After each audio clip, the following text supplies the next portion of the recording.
Hello, I am Jaime Elizondo from Real World Ranching, and let me tell you, I have been teaching classes. They are on maximizing your profits while quickly improving your land. Today, I want to talk to you about what to do about rising input costs.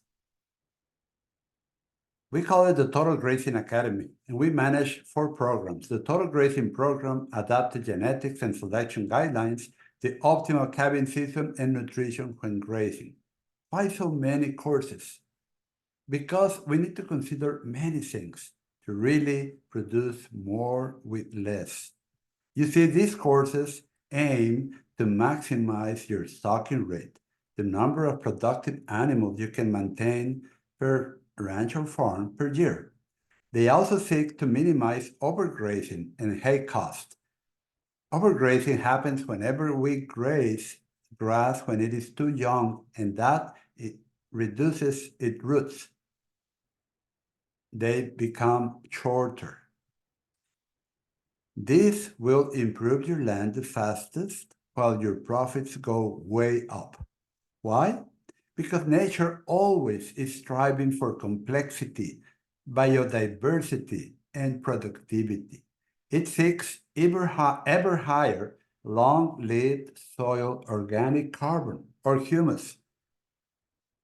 I bet you did not see it this way, but studying nature's processes helps us find cheap ways to help it. Nature wants to increase productivity per acre. It is that simple. You may say that many areas in the world have desertified, while others have reverted back to forest. It has to do with rain, not with nature. I have a surprise for you. Any ecosystem includes plants, soil, and rain, of course, but the missing part are animals. Animals are as important as biodiversity, insects, and rainfall, and they include herbivores, predators, birds, bats, even insects. Did you know that each group of species has a different role in maintaining or shaping an ecosystem? Yes, and when they go extinct and no other species fill their role, that ecosystem changes. Desertification and letting the land revert to forest are due to these important species not being able to fulfill their roles. What can we do? I mean, they are extinct, and we cannot mimic their migratory habits to better manage the land. Some people discuss rewilding without considering the predator effect. They also ignore the migrations of megafauna long ago. These migrations allowed them to survive lean times. This also allowed enough rest time for the full recovery of the land when they were trekking back. It took them months. Okay, that is the problem. We lost huge herds of megafauna, and they helped to shape the ecosystem. It is why some areas have desertified and others reverted to forests from a savanna.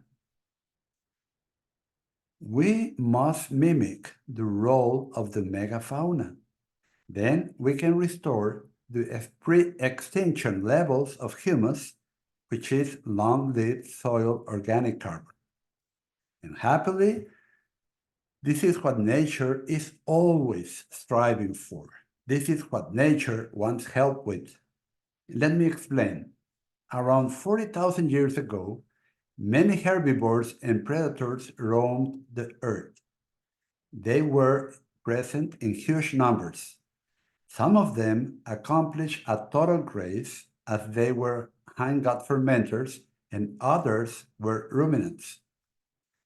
Why do I specify that some herbivores were ruminants and others were hindgut fermenters? Because ruminants, cows, sheep, and goats, need better quality grass than hindgut fermenters like donkeys, zebras, elephants, rhino, mammoths, and mastodons. Ruminants need more protein in their diet. Without it, they eat less grass and lose weight. In nature, they would simply migrate to another location with greener grass. Now they cannot migrate as highways, fences, and cities are in the way. Now, for plant and soil sake, a total graze is necessary. It's how nature develops fresh grasses. It's why grasses have their growth points close to the soil. After a total graze on well-recovered grasses, the regrowth will be leafier. Leafy regrowth produces energy and the best gains in ruminants. Cows, sheep, and goats are ruminants. They are our only domesticated herbivores to manage and improve our land with their grazing. We must achieve, without migration, what ruminants and hindgut fermenters together did: create the world's best soils. Okay, there you have it. We must mimic nature. It worked before mankind killed off the important megafauna and their predators. They had shaped the environment for thousands of years, not only considering modern times, when land and environment were already very degraded compared to back then. In my free 3 low-cost steps to increase your productivity big time, I explain more in detail how to do this without high-cost inputs. It is crucial to do more with less, and we can only do that by following nature and basic plant physiology, not by following outdated theories. You see, they did not consider how long-lived soil organic carbon is created. And this is what separates us from other so-called grazing gurus. They believed, as it was common knowledge back then, that soil organic carbon came from decomposed surface litter or organic matter. Their theories about grazing were based on this. Now we know that litter and decomposing organic matter only creates short-lived soil organic carbon. It lasts days or months. But to regenerate your soil, we need to create long-lived soil organic carbon that lasts 100 years or more. This will make your soil as productive as possible without added inputs. This is the type of organic carbon that has been lost in our soils worldwide. Long-lived soil organic carbon. When you increase it in your soil, it starts to act as if it rained more and as if you fertilized it. It boosts grass and livestock health. Sign up for my free masterclass, 3 low-cost steps to increase your productivity big time, and learn what you need to maximize your profits while you improve your land the fastest. Conclusion and recap. Nature is always trying to boost productivity per acre using biodiversity without added inputs.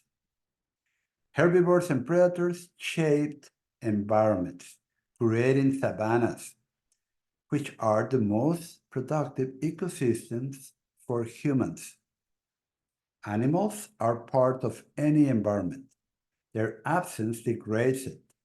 It creates a desert in low rainfall areas and a forest in high rainfall areas. Both will have very little wildlife. Worldwide, our soils have lost about half their long-lived organic carbon. It helps to provide moisture, nutrients, and better temperatures to our soils, soil life, and forages. People talk about rewilding, but without migration, wild herbivores cannot escape to greener pastures in tough times. We must do better than allowing them to overgraze vegetation. Around 40,000 years ago, we had many wild herbivores. Some were ruminants and some were hindgut fermenters. They also had predators. Now we do not have them anymore, and their very important role goes unfulfilled. If we want to increase long-lived soil organic carbon, we need to mimic what happened a long time ago. Cows, sheep, and goats are ruminants. They need high-protein diets. Hang-gut fermenters like donkeys, zebras, elephants, mammoths, and mastodons require lower protein diets. So they were the ones that accomplished a total graze, because half of the herbivores by weight were ruminants and the other half were hang-gut fermenters. Long-lived soil organic matter does not come from litter or trampled grass. This was the belief when most grazing theories were made. Now we know that it comes from fat soil microbes, bodies converted to humus by fungi. This is essential to know so you can manage your land correctly with your livestock grazing.